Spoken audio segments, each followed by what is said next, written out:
ये संघ है, आपकी पर्सनल प्राइवेट लिमिटेड कंपनी नहीं है कि उसके आप चेयर भी इस संगठन के सलाह मशवरे के कोई कोर कमेटी की कोई मीटिंग नहीं, बैठक नहीं, उन्होंने वन मैन होकर ये फैसला दिया। कई गठबंधन बने, कई बने, उसमें एक बहुजन समाज पार्टी की है, आम से काफी बड़ा नाम उनके बहुजन मुक्ति पार्टी के पूर्व राष्ट्रीय महासचिव हमारे साथ मौजूद हैं। मनोज जी आज आपने प्रेस कॉन्फ्रेंस की है और ये बात साफ करी है कि जिस तरीके से वामन मिश्राम जो फैसला ले रहे हैं वो फैसला कहीं ना कहीं संगठन से पूछे नहीं होगा। क्या नाराजगी है? नाराजगी इस बात की है कि उन्होंने अब तक हम लोगों को ये बात लगातार कैडर में पढ़ाया कि कांग्रेस बीजेपी हमारे जो है, और अभी तक लगातार आप लोगों ने देखा 50 ऐसे कार्यक्रम में उन्होंने कांग्रेस के समर्थन में बोलना शुरू किया कि अगर कांग्रेस हमसे हाथ मिलाती है तो हम क्या करना चाहते हैं। 24 में हम प्रधानमंत्री बनाएंगे उनका, 22 में प्रियंका गांधी जी को मुख्यमंत्री बनाएंगे।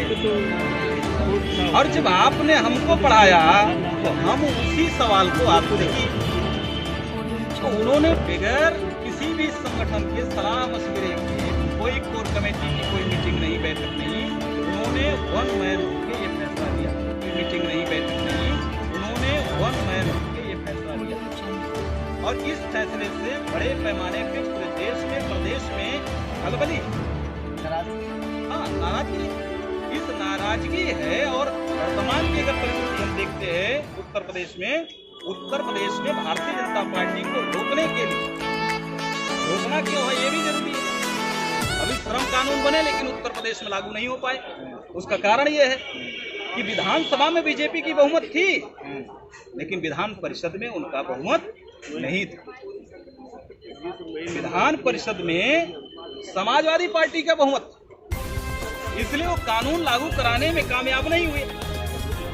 और अभी 36 सीटों पे पुनः चुनाव मार्च में होगा विधान परिषद का। ऐसी परिस्थिति में विधानसभा सदस्य बीजेपी के पास ज्यादा होने की वजह से बहुमत बीजेपी का विधान परिषद में होने जा रहा है।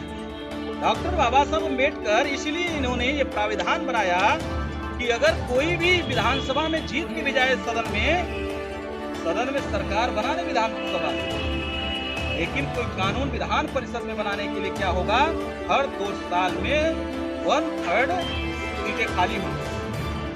और जब 100 सीटों में 35-36 सीटें खाली होती और हर 2 साल में खाली होती, तो यहाँ बहुमत होने के बावजूद भी वहाँ बहुमत कामयाब नहीं होगा जब तक रिपीट नहीं होगी कोई सरकार।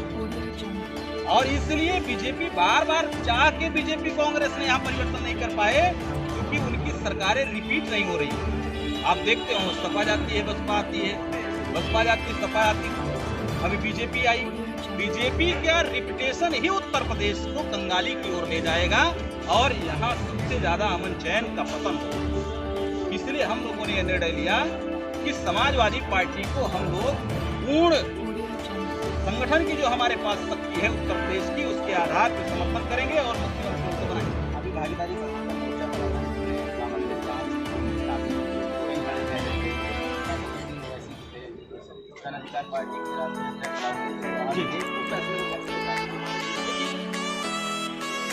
साहब के संदर्भ में आदरणीय वामन मेश्राम साहब ने हमेशा मंचों से ये बात कही है कि आरएसएस और बीजेपी की बी टीम, हम लोगों ने नहीं कहा, उन्होंने ये बात हम लोगों को पढ़ाई और जब पढ़ाया उन्होंने तो हम लोगों ने उनसे सवाल किया, लेकिन फिर भी उन्होंने ही गठबंधन किया और उन्होंने ही गठबंधन तोड़ा। तो इस संदर्भ में मैं चाहता हूं कि आप लोग ही आदरणीय वामन मेश्राम साहब से, तो उन फैसलों का संगठन पे क्या असर पड़ा? संगठन पे बहुत इसका बैड इफेक्ट पड़ा। इसकी वजह से संघ उत्तर प्रदेश में टूटने के कगार पे था, लेकिन संघ से कोई अलग किसी पार्टी को ज्वाइन नहीं कर रहा है, कहीं जाना नहीं है, बल्कि ये चुनाव हो जा रहा है, जनरल बॉडी की मीटिंग बुलाई जाएगी और उसमें उनसे पूछा जाएगा सवाल कि आप जो फैसला लिए संगठन को विश्वास में बगैर लिए हुए क्यों लिए। ये संघ है, आपकी पर्सनल प्राइवेट लिमिटेड कंपनी नहीं है कि उसके आप चेयरमैन हैं।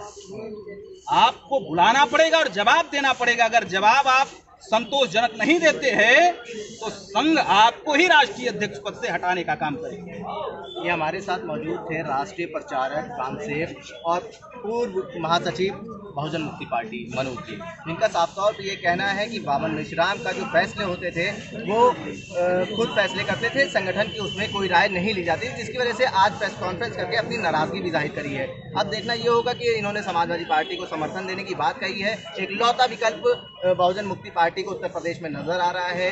अखिलेश यादव ही एक ऐसे चेहरे हैं, इनकी समझ से इनका कहना है, जो भारतीय जनता पार्टी को हरा सकते हैं। मैं आकिब मिराज खान, जन संदेश का।